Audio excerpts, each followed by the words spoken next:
ask the evaluator to read the subjectives. Okay, the objectives of the speech.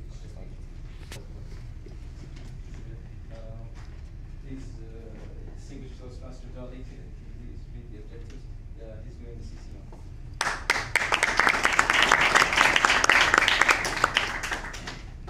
Mr. Toastmaster, fellow Toastmasters, particularly Toastmaster Hussam. Good evening. Good evening.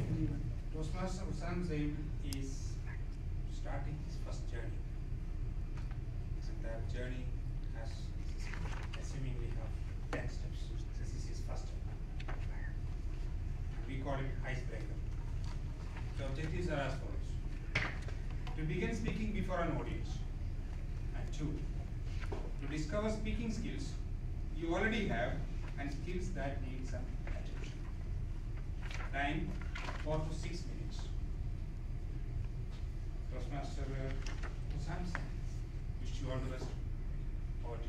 Thank you. Thank you.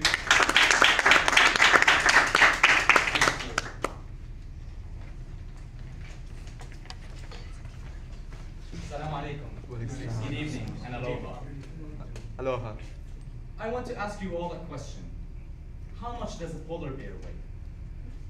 Before I answer that, allow me to formally introduce myself and give you my story. My name is Hussam Zain, and I'm a senior supply chain management student in Dammam Community College. Actually, I have a combination name. My actual first name, or let me say names, is Muhammad Hussam, but please don't call me anything but Hussam because I may not answer you. Anyway, I'm a Syrian national. My dad's from Damascus, and my mom's from Homs. I was born in Homs though, so despite what my whole family is saying, I'm Homsy.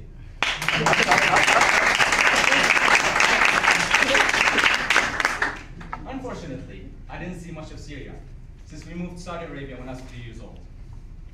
I spent majority of my time at home playing video games till I was old enough to join elementary school.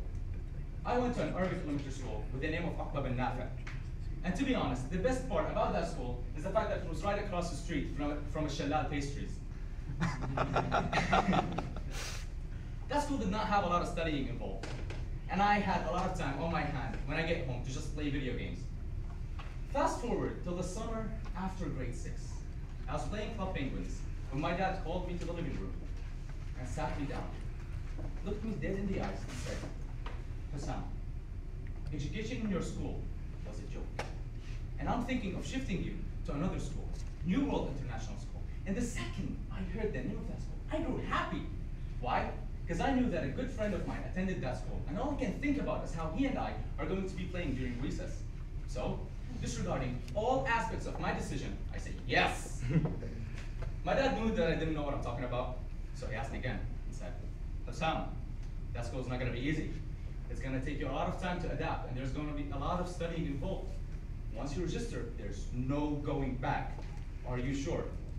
And I said, bring it on! And I went back to playing video games. Grade 7.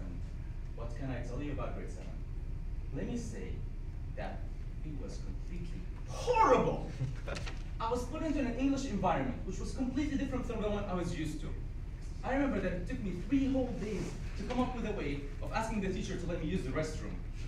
And I remember on that day, I got back home with tears running down my cheeks as I told my mother about the great achievement that I had done. But alas, that year did not go with only happy tears. There were a lot of sad tears as well. You see, my mother could not speak English, and I had to wait till my dad to get back from work so he can study. He'd get back at around 8 to 9 p.m. at night. And when he does, I bring all 17,000 of my books, and we start going through them one by one in order to understand what went on during the day. He also had to register me with a private English teacher for me to start developing the language. I remember that I set a goal for myself, for me to speak the language fluently by the end of the year. And oh boy did I achieve it. Well, almost. I was able to put together sentences and deliver them in the most broken English form ever. But hey, it worked. Unfortunately, the struggle kept on going for the next 3 years, as I did not have a lot of friends and I was bullied at school. Bullying got me into some things that I'm not proud of, things that some of which have stuck to me to this very day. Things like smoking, and theft, and lying. No, but seriously, bullying had an effect on my academics.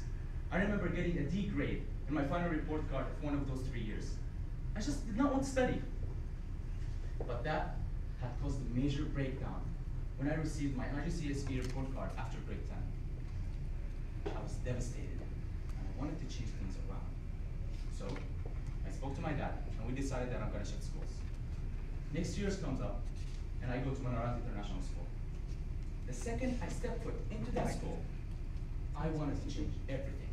So I fixed my studying schedule, and I started to work harder on my language and accent. How? Using the best method possible. YouTube videos.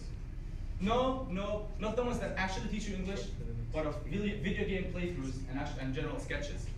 I just look up every word that I couldn't understand and just try to use it in my day-to-day life. My accent is something that I'm still working on, but I can see results already. Let me tell you, sometimes at restaurants, the waiter would think that I'm American, and I'd have to hold in my laughter as I see him struggle before I explain to him that I can actually speak Arabic. Oh, my hard work actually paid off in the end. As I graduated high school with 99% on my report card, which to me was a triumph.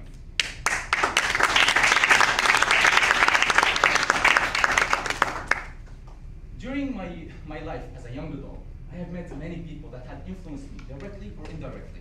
For example, I've met somebody, a friend of mine, online, and I found out that they were suffering from severe depression. I tried to help them as much as I could, and to be honest, not so long ago, they messaged me and told me that I actually helped them change their mind about committing suicide.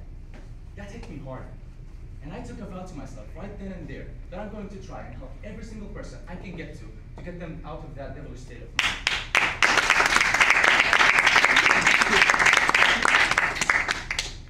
So, to answer the question that I asked in the very beginning, how much does a polar bear weigh? It's heavy enough to break the ice. Thank you very much.